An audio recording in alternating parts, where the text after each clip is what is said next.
अस्सलाम वालेकुम दोस्तों, मैं एडवोकेट आरिफ अंसारी एक बार फिर आपकी खिदमत में हाजिर हूँ सूरत से, गुजरात से। दोस्तों, आपको पता होगा कि पिछले कुछ महीने बहुत जद्दोजहद वाले गुजरे हैं हमारे लिए।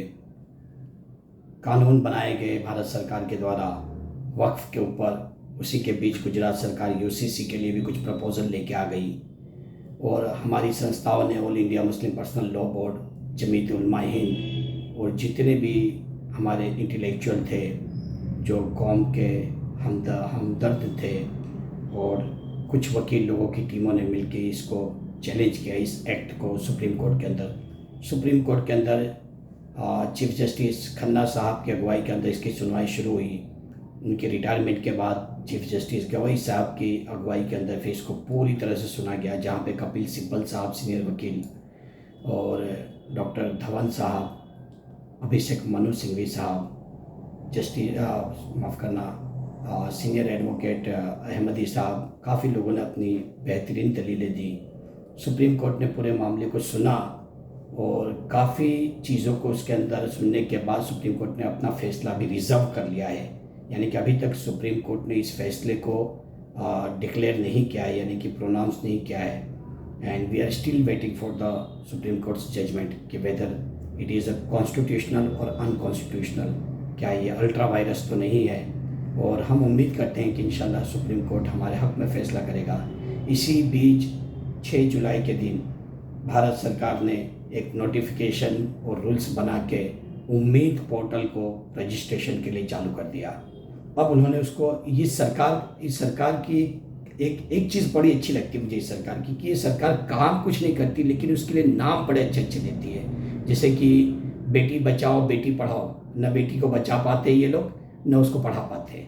अब इन्होंने बाता ये उम्मीद पोर्टल नाम दिया है। उम्मीद टारगेटेड, एक उम्मीद का मतलब होता है एक आशा की किरण, तो इन्होंने उम्मीद नाम दिया इस पोर्टल को। उम्मीद का जो फुल फॉर्म है वो है United Waqf management empowerment efficiency and development.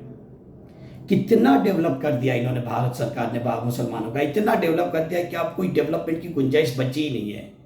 अब इन्होंने उम्मीद पोर्टल को चालू करके कहा है कि 90 दिन के अंदर आप अपनी जितनी भी प्रॉपर्टीज़ है वक्फ की उसको रजिस्टर करें और उसके बारे में जियो टैगिंग और डिजिटाइजेशन की प्रक्रिया को फॉर्म 4 और फॉर्म 5 उसके अंदर बताया गया। उसके अंदर इन्होंने कहा है कि आप भर के दें और 90 दिन के अंदर आप नहीं करते हैं तो आपकी जो भी प्रॉपर्टी है, जो वक्फ की प्रॉपर्टी है, उसको हम डिस्प्यूटेड करार दे देंगे।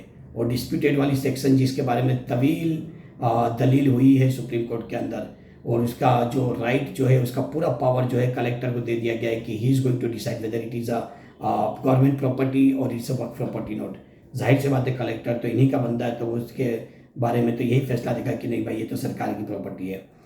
आज आपके सामने ये वीडियो बनाने का मकसद ये है कि बहुत लोगों के फ़ोन आ रहे थे और मैं काफ़ी रोज़ से आप लोगों के सामने आया नहीं था, तो मैंने सोचा कि आप लोगों के सामने एक अपडेट लेके आ जाऊँ।